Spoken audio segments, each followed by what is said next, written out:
Omusumba Bujjingo yeebazizza abakkiriza okwetoola ensi yonna abamusindikidde essaala oluvannyuma lw'okulumbibwa lubyamira. So bwe navudde ku mpewo katono essaala zaatokosa okuva mu nsi yonna.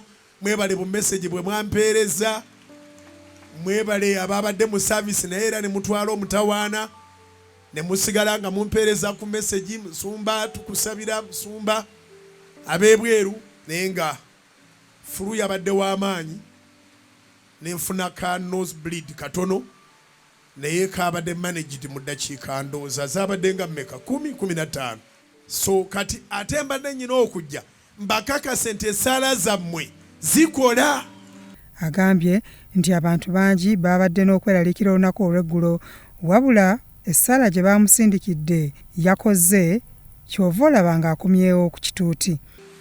Tekyabadde kyamaanyi ne lwakuba nabadde sinza agenda maaso okubuulira ng'ate nakyo bwe kigenda mu maaso naye nga edda ennyome nali nkyali muto nateranga okwerumika. Nyina endowooza eyange nti bwe mba neerumise ate siwanika mutwe nti ate ogwo omusaayi guddeyo. Nyina we mpanikira naye nsooka n'enkutama ne guvaayo. Omusumba Bujjingo abasabye bongere okumusabira asobole okuwonera ddala omulimu gw'okubuulira ekigambo kya Katonda gugende mu maaso. Naye tekitegeeza nti mulekeraawo okunsabira bannange. Mwongeremu amaanyi, sinaba kwogera bulungi nnyo naye era buli gye njogerera ntuusa bubaka bwa Katonda. Erinnya lya Mukama lyebazibwe. Asinzidde wano ku Canaan Land mu Lankyawa n'asaba bannayuganda okusabira mukwano gwe tamale mirundi ali mu kulumizibwa obulwadde mu kiseera kino. Mpozi ate njagala okubawaayo omulalo w'okusabira ate bw'oba olina akasimu ke omukubireko omukulu tamale mirundi. Omukulu tamale mirundi mulwadde ebyaddala. Njogeddeko n'abantu be ngali mu ICU ekisubi ng'embeera si nnungi. So buli awulidde saba essaala mukulu tamale mirundi asimatuke ate mu Uganda mukimanyi essaala yeetukolera. Agambye nti ayogedde n'ab'eŋŋanda ze ne bamutegeeza nti embeera gy'alimu si nnungi.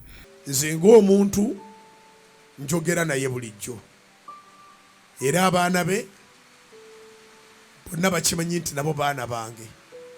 So tubadde tumujjanjaba ng'ali waka naye kati kitanda ate ICU naye Katonda talina waatajja muntu. Abantu bangi ababadde mu ICU balamu ne Mukama n'abongerera ddala emyaka.